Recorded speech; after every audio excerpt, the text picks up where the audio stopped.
చైతన్య రథం ప్రేక్షకులకు స్వాగతం, నమస్కారం. అప్పులపైన చెప్పిన అబద్ధాలే చెబుతున్నాడు నాటి ఆర్థిక మంత్రి బుగ్గన రాజేంద్రనాథ్ రెడ్డి. అప్పుల్లో ఆల్ టైమ్ రికార్డు సృష్టించి ఆర్థిక క్రమశిక్షణ గాలికి వదిలేసి ఆర్థిక అరాచకత్వంతో ఆంధ్రప్రదేశ్ను అప్పుల ఊబిలోకి నెట్టిన బుగ్గన రాజేంద్రనాథ్ రెడ్డి 11 నెలల కాలంలోనే కూటమి ప్రభుత్వం 1,47,000 కోట్లు అప్పు చేసిందని, అప్పులు చేసిన సొమ్మంతా ఏమవుతుందని అప్పులపై పెడబొబ్బలు పెట్టడం సిగ్గుచేటు.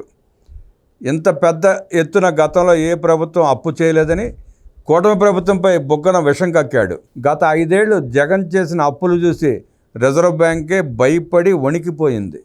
గత ప్రభుత్వం అప్పుల కోసం చేసిన వేటను చూసి యావత్ దేశం ఆశ్చర్యపోయింది. ఆర్థిక క్రమశిక్షణలో ఒకప్పుడు దేశానికి ఆదర్శంగా నిలిచిన రాష్ట్రం గత 5 ఏళ్ల జగన్ రెడ్డి పాలనలో అప్పుల కుప్పగా మార్చడాన్ని చూసి దేశం విస్తుపోయింది, ఆశ్చర్యపోయింది, కంగుతింది. బిల్లులు చెల్లించకుండా పెండింగ్ పెట్టి రాష్ట్రంపై మోయలేని భారం వేశారు. ఎక్కడ దొరికితే అక్కడ ఏది కావాలంటే దాన్ని తాకట్టు పెట్టి రాష్ట్ర భవిష్యత్తును అప్పుల అగాధంలోకి నెట్టిన బుగ్గన రాజేంద్రనాథ్ రెడ్డి నేడు అప్పులపై శుద్ధపోస మాటలు చెప్పడం చూసి ప్రజలు నవ్వుకుంటున్నారు. తాము అప్పులు చేయకుండా రాష్ట్రాన్ని ఉద్ధరించినట్లు తెగ బాధపడిపోతున్నారు. మీ అబద్ధాలు వినడానికి ప్రజలు సిద్ధంగా లేరు. 2019లోనూ ఇంతే అబద్ధాలు పదే పదే వల్లెవేసి అవే నిజాలుగా జనాన్ని నమ్మించి జనం గొంతు కోశారు.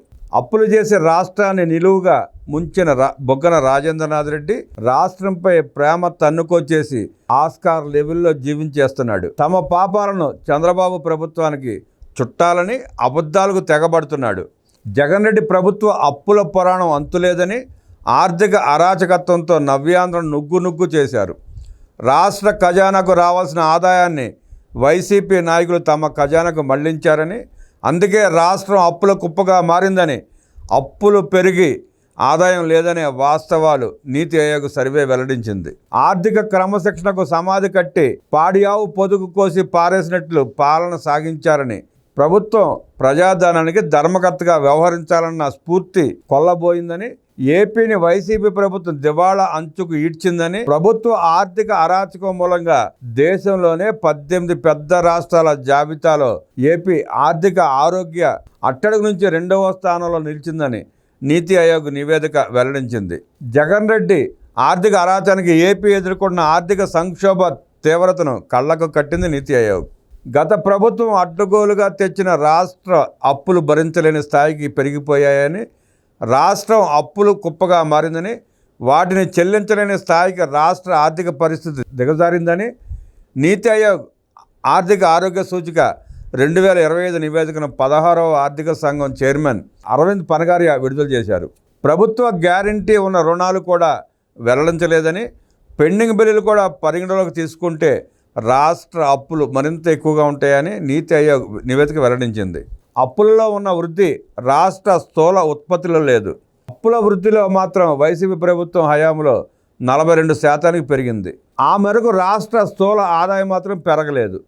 1956 నుంచి 2019 వరకు 60 ఏళ్లలో రాష్ట్రాన్ని ఏలిన ప్రభుత్వాలు చేసిన అప్పు 2.57 లక్షల కోట్లు కాగా, గత వైసీపీ ప్రభుత్వం తన 5 ఏళ్లలో 10 లక్షల కోట్లకు పైగా అప్పులు చేసింది. జగన్ రెడ్డి అబద్ధాలు మోసాలు తెలుసుకున్న రాష్ట్ర ప్రజలు మొన్నటి ఎన్నికల్లో వైసీపీని పాతరేసిన జగన్ మోటా తీరు మార్చుకోకుండా అవే అబద్ధాలతో కూటమి ప్రభుత్వంపై విషం కక్కుతున్నారు. మాజీ ఆర్థిక మంత్రి బుగ్గన అధికారాన్ని అడ్డుపెట్టుకుని రాష్ట్రాన్ని దోపిడీ చేసిన బాగోతాలు బయటపడటం, జగన్ మోటా జైలుకు పోవడంతో సమాధానం చెప్పలేక అవినీతిని కప్పిపుచ్చుకునేందుకు కూటమి ప్రభుత్వం అప్పులు చేస్తోందంటూ ప్రజలను తప్పుదారి పట్టించాలని ప్రభుత్వంపై విషం చిమ్ముతున్నారు. చంద్రబాబు 11 నెలల్లోనే తెచ్చిన అప్పులు 1,47,000 కోట్లు అని, ఈ సొమ్మంతా ఎవరి జేబుల్లోకి వెళ్ళిందని బొగ్గన ప్రశ్నిస్తున్నాడు. మరి వివిధ శాఖల్లో జగన్ రెడ్డి పెట్టిన బకాయిలు ఎవరు తీర్చాలి? గతంలో ఏ ప్రభుత్వం పెట్టని విధంగా 1,70,000 కోట్ల బకాయిలను జగన్ ప్రభుత్వంలో పెండింగ్లో పెట్టింది బొగ్గనకు తెలియదా? కేంద్ర ఆర్థిక సంఘం నిధుల్ని కూడా ముందుగానే వాడేసింది మీ ప్రభుత్వం కాదా బొగ్గన? మీ దోపిడీతో ఆంధ్రప్రదేశ్ ఆర్థిక వ్యవస్థ దివాళా తీసింది. మీ పాపం కూటమి ప్రభుత్వానికి రాష్ట్ర ప్రజలకు శాపంగా మారింది. ఆర్థిక ఇబ్బందులు ఉన్నప్పటికీ కూటమి ప్రభుత్వం అధికారం చేపట్టాక 9 నెలల్లోనే రైతులకు ధాన్యం బకాయిలు 1674 కోట్లు, ఆరోగ్యశ్రీకి 1800 కోట్లు, ఉద్యోగులకు జీపీఎఫ్ పెండింగ్ బిల్లులు 519 కోట్లు, పోలీసులకు సరెండర్ లీవ్ బకాయిలు 214 కోట్లు, సిపిఎస్ సంబంధించిన బకాయిలు 300 కోట్లు, టీడీఎస్ కింద పెండింగ్ బిల్లులు 265 కోట్లు, విద్యార్థుల ఫీజు రియంబర్స్మెంట్ బకాయిలు 788 కోట్లు. ఇలా వివిధ రంగాలలో 25,000 కోట్ల గత ప్రభుత్వ బకాయిలను కూటమి ప్రభుత్వం చెల్లించింది. ఎన్టీఆర్ భరోసా పెన్షన్లకే ఇప్పటివరకు దాదాపు 30,000 కోట్లు ఖర్చు చేసింది కూటమి ప్రభుత్వం. అదీకాక జగన్ రెడ్డి చేసిన అప్పులకు అసలు వడ్డీ కలిపి 71,000 కోట్లు చెల్లింపులు చేయాల్సిన భారం కూటమి ప్రభుత్వంపై పడింది. ఈ 10 నెలలకి జగన్ చేసిన అప్పుకి 50,000 కోట్ల రూపాయల భారం కూటమి ప్రభుత్వంపై పడింది. జగన్ ప్రభుత్వం మొదటి 7 నెలల్లో పెన్షన్లు 250 పెంచడం తప్ప మరి ఎటువంటి హామీలు అమలు చేయలేదు.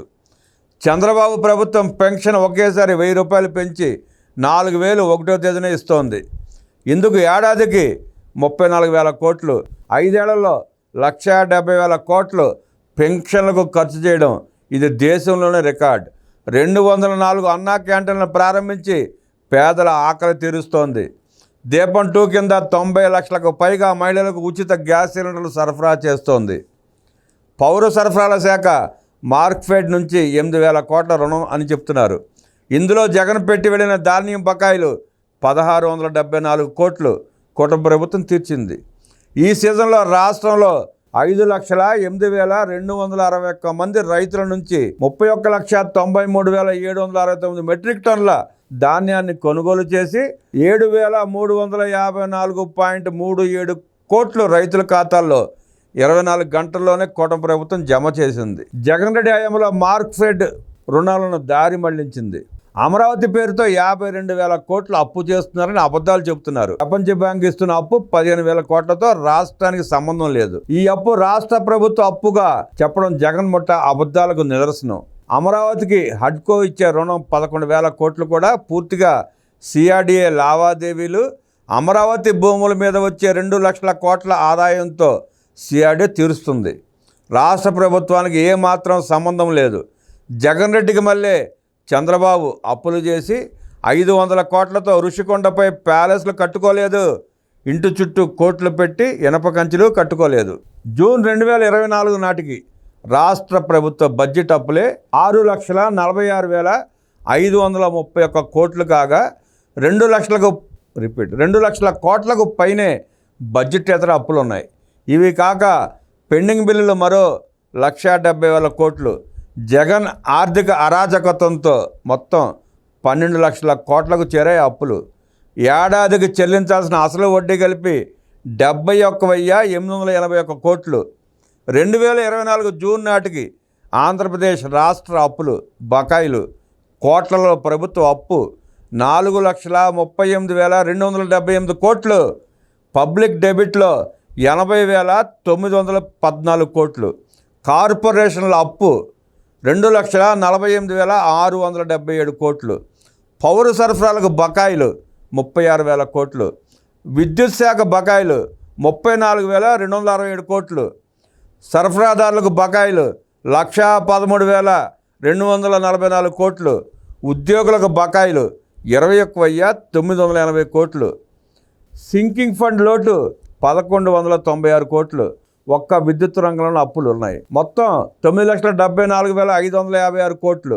ఒక్క విద్యుత్ రంగంలోనే అప్పులు 1,35,000 కోట్లకు చేరాయి. 40,000 కోట్ల విలువైన ప్రభుత్వ ఆస్తులు తాకట్టు పెట్టి ఆ సొమ్ముని సైతం దోచేసిన చరిత్ర జగన్ రెడ్డి ప్రభుత్వానిది. 5 ఏళ్లలో విపత్తు నిధులు, గ్రామ పంచాయతీలు సహా కేంద్రం ఇచ్చిన నిధులన్నీ దారి మళ్లించారు. 3,142 కోట్ల స్థానిక సంస్థల నిధులు దారి మళ్లించారు. ఉద్యోగుల పొదుపు నిధులు 5,243 కోట్లు. జెన్కో, ట్రాన్స్కో, డిస్కంలకు చెందిన పెన్షన్, పిఎఫ్ నిధులు 3,143 కోట్లను రాష్ట్ర బెవరేజెస్ కార్పొరేషన్ లిమిటెడ్ బాండ్లలో పెట్టి ఇతర అవసరాలకు మళ్లించారు. డ్వాక్రా మహిళలు అభయాస్తం కింద రోజుకు రూపాయి పొదుపు చేసే నిధులను 2100 కోట్ల సొమ్మును సైతం కాజేశారు. రాజ్యాంగ నిబంధనలకు విరుద్ధంగా కేవలం రుణాలు సమీకరించి వాటిని దారి మళ్లించేందుకు ఏపీఎస్డిసిని ఏర్పాటు చేశారు మీరు. దీని ద్వారా తీసుకున్న అప్పుల గురించి బడ్జెట్ పుస్తకాల్లో చూపకుండా బ్యాంకుల నుండి 25,000 కోట్ల రుణాలు సమీకరణకు ఒప్పందాలు చేసుకున్నారు. మద్యం ద్వారా వచ్చే అదనపు సుంకాన్ని ఎస్క్రూ చేస్తూ మద్యం డిపోల నుంచి వచ్చే ఆదాయాలను ఏపీఎస్డిసి ఖాతాలకు మళ్లించి వాటిని బ్యాంకు రుణాల చెల్లింపులకు వర్తించే విధంగా ఒప్పందాలు చేసుకున్నారు. రాబోయే 15 సంవత్సరాల పాటు మద్యం ఆదాయాన్ని సైతం జగన్ ప్రభుత్వం తాకట్టు పెట్టడం చూసి దేశం మొత్తం విస్తుపోయింది, నివ్వెరపోయింది. జగన్మోహన్ రెడ్డి ముఠా చేసిన లూటీ దుబారా కారణంగానే రాష్ట్ర ఆర్థిక పరిస్థితి అస్తవ్యస్తమైంది. గతంలో ఆర్థిక సూచీలో 3-4వ స్థానంలో ఉన్న ఆంధ్రప్రదేశ్ని జగన్ రెడ్డి ప్రభుత్వం 17వ స్థానానికి దిగజార్చారని నీతి ఆయోగ్ వార్తలు పెట్టింది. జగన్ రెడ్డి చేసిన ఆర్థిక విధ్వంసం వల్ల అన్ని రంగాలు నేలమట్టమయ్యాయి. ఆర్థికంగా ఎన్ని ఇబ్బందులున్నా రాష్ట్రాన్ని నిలబెట్టేలా సంక్షేమం, అభివృద్ధి 2 కళ్ళగా పాలన సాగిస్తున్న చంద్రబాబు ప్రభుత్వాన్ని చూసి ఓర్చుకోలేక అబద్ధాలు, కట్టుకథలతో కూటమి ప్రభుత్వంపై బొగ్గన రాజేంద్రనాథ్ రెడ్డి విషం కక్కుతున్నాడు. ఈయన ఆర్థిక మంత్రిగా ఉన్నంతకాలం ఢిల్లీలో, బాంబేలో ఎక్కిన గడప ఎక్కినట్టే, దిగిన గడప దిగినట్టే చంకల్లో ఫైళ్లు పెట్టుకొని అప్పుల కోసం తిరిగిన చరిత్ర అయ్యింది. ఈయన ఇవాళ శుద్ధపోసలేక కబుర్లు చెప్పేది, ఈయన కూటమి ప్రభుత్వం మీద విషం చిమ్మేది. తస్మాత్ జాగ్రత్త బొగ్గన రాజేంద్రనాథ్ రెడ్డి గారు, మీ లెక్కల బొక్కలన్నీ బయటకు వస్తున్నాయి. ప్రజలన్నీ గమనిస్తూనే ఉన్నారు. నోటికి వచ్చిన లెక్కలు చెప్పి ప్రజల్ని కన్ఫ్యూజ్ చేసి ఏదో సాధించాం, ఏదో చెప్పాం, ఏదో మభ్య పెడుతున్నాం అనుకుంటున్నారేమో. మీ వైఎస్ఆర్ కాంగ్రెస్ పార్టీ నాయకుల చరిత్ర, మీ బొక్కలన్నీ బయటపడుతున్నాయి ఒక్కొక్కటిగా. ప్రజలు చీకొట్టి వెనకాల పడతా ఉంటే ప్రజల దృష్టి మళ్లించేందుకు, మీ అరెస్టు నుండి మిమ్మల్ని కాపాడుకునేందుకు పిచ్చ ప్రాలాపనలు, వ్యర్థ ప్రాలాపనలు, కట్టుకథలు మానండి. ఇకనైనా మానండి.